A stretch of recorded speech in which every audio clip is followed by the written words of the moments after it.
Market oriented का तो पता नहीं, पर मार्केट ज़रूर बना दिया है।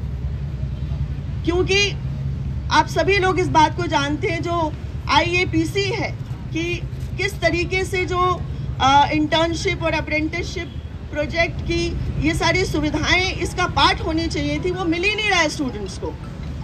एक पेपर है SDFE का, जिसमें चाइल्ड केयर, अर्ली चाइल्डहुड और केयर डेवलपमेंट का एक पेपर है, जिसमें स्टूडेंट्स को किसी स्कूल में पढ़ाने के लिए जाना होता है इंटर्नशिप के बतौर, और जब वो वहाँ जाते हैं तो उनकी क्लासेस छूटती हैं, और जब क्लास छूटती है तो उसका कोई वेवर नहीं है, उसका कोई उनको बेनिफिट नहीं मिल रहा है। टीचर्स कह रहे हैं कि आप अपना मैनेज करिए, क्योंकि टीचर्स के पास खुद ही कोई उसके लिए दिशा निर्देश नहीं है, क्या होना चाहिए क्या नहीं होना चाहिए। तो टाइम टेबल के गैप्स इतने ज़्यादा हैं कि टीचर्स भी स्टूडेंट्स की चाहकर कई बार मदद नहीं कर पा रहे हैं, क्योंकि पूरा सिस्टम ही अपने आप में अनसपोर्टेड है। कोई ओरिएंटेशन नहीं है स्टूडेंट्स के पास कि वो 4th ईयर में क्या पढ़ने वाले हैं, है ना। आपका जो CUET है PG का, उसका क्या चरित्र है, क्या किस तरीके से परीक्षाएं होंगी, क्या उसका नतीजा होगा, कैसे तैयारी करनी है, कोई दिशा नहीं मिल पा रही है स्टूडेंट्स के पास। कायदे से किसी भी नीति को लागू करने के बाद सरकार एक आयोग बनाती है जो उसको रिव्यू करता है। उस नीति का रिव्यू किया जाता है कि उसके इम्प्लीकेशंस किस तरह के हैं, उसके कितने फ़ायदे हो रहे हैं, नुकसान हो रहे हैं। इसे रिव्यू किया जाना भी एक बहुत बड़ा दायित्व होता है सरकार का। हमारा ये सवाल है इस चेतावनी रैली के माध्यम से कि क्या NEP 2020 को रिव्यू करने का कोई फोरम बना है, कोई कमेटी बनी है, और अगर बनी है तो क्या उसमें टीचर्स शामिल हैं, क्या उसमें स्टूडेंट्स शामिल हैं, क्या उनकी बातों को सुना जा रहा है। ये सारे सवाल आज इस चेतावनी रैली के माध्यम से उठाए जाने चाहिए। आप सभी लोगों ने एक बहुत महत्वपूर्ण समय में एक बहुत महत्वपूर्ण पहलकदमी को अंजाम दिया है। जो काम शायद दिल्ली विश्वविद्यालय को इनिशिएट करना चाहिए था, वो काम आज आइसा ने किया है। कॉलेजेस में जा के स्टूडेंट से रिव्यूज़ कलेक्ट किए हैं, एक मैंडेट तैयार किया है, और वो मैंडेट लेकर हम चाहते हैं कि हमारे जो प्रशासक हैं, दिल्ली विश्वविद्यालय के जो वाइस चांसलर हैं, वो हमारे स्टूडेंट्स की, दिल्ली यूनिवर्सिटी के टीचर्स की बात को एटलीस्ट सुने और ये समझने की कोशिश करें कि आखिर स्टूडेंट्स इतना एजिटेटेड क्यों हैं, किस तरह की वर्किंग कंडीशंस हैं हमारे टीचर्स की, किस तरह का वर्कलोड है स्टूडेंट्स के ऊपर, और इससे किसका और कितना विकास हो रहा है। ये सारे सवाल बहुत ज़रूरी हैं पूछे जाने, और हो रहा है इसका उल्टा।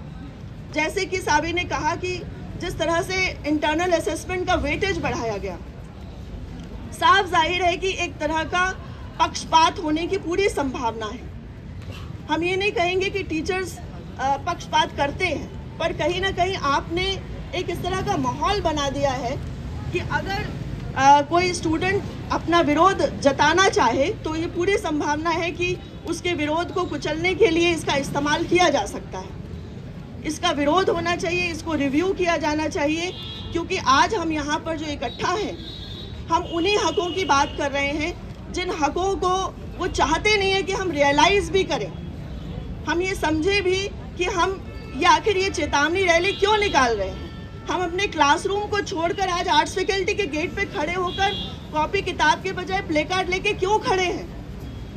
क्योंकि जैसा कि एक गाने की पंक्ति है कि love is waste of time, वो तो फिर भी सरकास्टिक है, लेकिन यहाँ तो ये साबित हो रहा है कि NEP is total wastage of time, students का, टीचर्स का। और इसका आउटकम क्या है ना। LOCF का फुल फॉर्म है लर्निंग आउटकम, है ना, कि ये पूरा कोर्स जो है वो लर्निंग आउटकम पे क्या हम नतीजा निकालेंगे हमें पहले से पता है, पर ये सारी चीज़ें कोरी कागजी साबित हो रही हैं, क्योंकि ना स्टूडेंट्स को पता है कि क्या आउटकम हो रहा है, और ना ही टीचर्स के पास कोई दिशा है अपने स्टूडेंट्स को देने के लिए। तो ये ज़रूर इसको रिव्यू किया जाना चाहिए, वरना ये बहुत मुश्किल है इस तरह से किसी भी विश्वविद्यालय के भीतर किसी एजुकेशन सिस्टम को ढंग से चला पाना, एक एकेडमिक स्टैंडर्ड्स को मेंटेन कर पाना।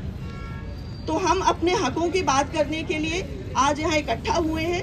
मैं आपको सलाम पेश करती हूँ, बधाई देती हूँ, और रमाशंकर यादव विद्रोही जी की कुछ पंक्तियाँ आपके साथ शेयर करना चाहती हूँ।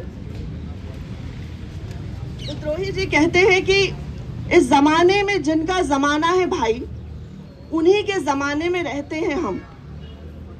इस जमाने में जिनका जमाना है भाई, उन्हीं के जमाने में रहते हैं हम। उन्हीं की है सहते, उन्हीं की है कहते, उन्हीं की खातिर दिन रात बहते हैं हम। ये उन्हीं का हुक्म है जो मैं कह रहा हूँ, ये उन्हीं का हुक्म है जो मैं कह रहा हूँ। उनके सम्मान में मैं कलम तोड़ दूँ, उनके सम्मान में मैं कलम तोड़ दूँ। ये उन्हीं का हुक्म है सबके लिए और मेरे लिए कि मैं हक छोड़ दूँ। लोग हक छोड़ दें, पर मैं क्यों हक छोड़ दूँ? मैं तो हक की लड़ाई का हमवार हूँ। मैं बताऊँ कि मेरी कमर तोड़ दो या मेरा सर तोड़ दो, किंतु ये ना कहो कि हक छोड़ दो। इनकलाब जिंदाबाद।